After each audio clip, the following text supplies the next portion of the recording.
شروع اللہ کا نام لے کر جو بڑا مہربان نہایت رحم والا ہے۔ مومنو، اگر تم میری راہ میں لڑنے اور میری خوشنودی طلب کرنے کے لیے مکے سے نکلے ہو تو میرے اور اپنے دشمنوں کو دوست نہ بناؤ۔ تم تو ان کو دوستی کے پیغام بھیجتے ہو اور وہ دین حق سے جو تمہارے پاس آیا ہے منکر ہیں، اور اس وجہ سے کہ تم اپنے پروردگار یعنی اللہ تعالیٰ پر ایمان لائے ہو، پیغمبر صلی اللہ علیہ وآلہ وسلم کو اور تم کو جلا وطن کرتے ہیں۔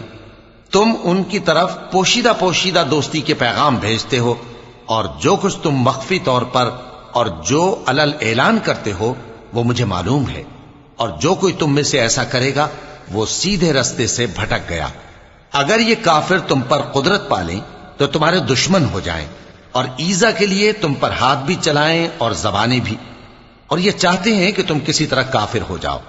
قیامت کے دن نہ تمہارے رشتے ناتے کام آئیں گے اور نہ اولاد۔ اس روز وہی تم میں فیصلہ کرے گا، اور جو کچھ تم کرتے ہو اللہ اس کو دیکھتا ہے۔ مسلمانوں، تمہیں ابراہیم اور ان کے رفقا کی نیک سیرت کو اپنانا ضروری ہے۔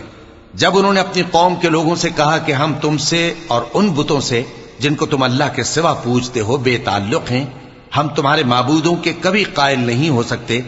اور جب تک تم ایک اللہ پر ایمان نہ لاؤ ہم میں تم میں ہمیشہ کھلم کھلا عداوت اور دشمنی رہے گی۔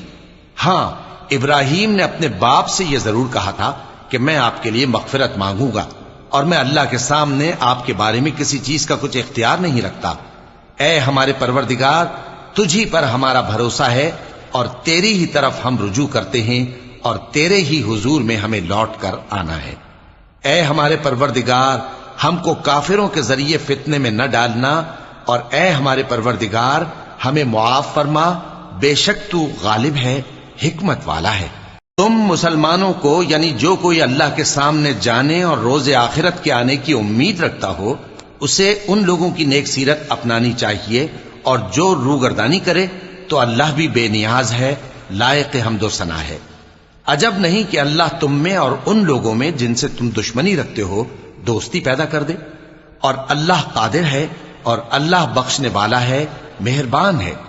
جن لوگوں نے تم سے دین کے بارے میں جنگ نہیں کی اور نہ تم کو تمہارے گھروں سے نکالا، ان کے ساتھ بھلائی اور انصاف کا سلوک کرنے سے اللہ تم کو منع نہیں کرتا۔ اللہ تو انصاف کرنے والوں کو دوست رکھتا ہے۔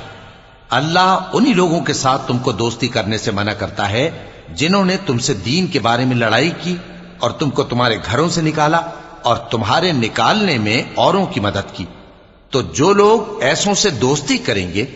وہی ظالم ہیں۔ مومنوں، جب تمہارے پاس مومن عورتیں وطن چھوڑ کر آئیں تو ان کی آزمائش کر لو، اور اللہ تو ان کے ایمان کو خوب جانتا ہے۔ سو اگر تم کو معلوم ہو کہ وہ مومن ہیں